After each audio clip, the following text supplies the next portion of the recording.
ఉత్తరప్రదేశ్లో మంగళవారం తీవ్ర విషాదం జరిగింది. హత్రాస్ జిల్లాలోని ఒక ఆధ్యాత్మిక కార్యక్రమంలో జరిగిన తొక్కిసలాటలో 100 మందికి పైగా ప్రాణాలు కోల్పోయారు.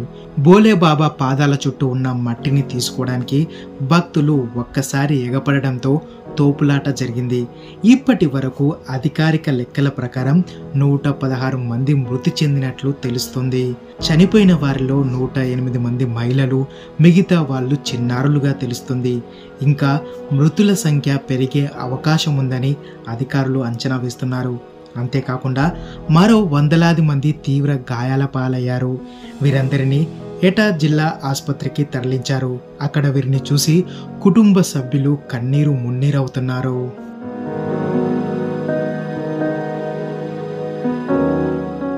ఈ దుర్ఘటనపై సీఎం యోగి ఆదిత్యనాథ్ దిగ్భ్రాంతి వ్యక్తం చేశారు.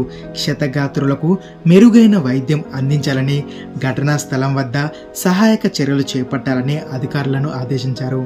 మరోవైపు ఈ ఘటనపై పూర్తి స్థాయి దర్యాప్తునకు ఆదేశించారు. ఈ ప్రమాదంపై రాష్ట్రపతి, ప్రధానితో పాటు పలు రాష్ట్రాల ముఖ్యమంత్రులు దిగ్భ్రాంతి వ్యక్తం చేస్తున్నారు.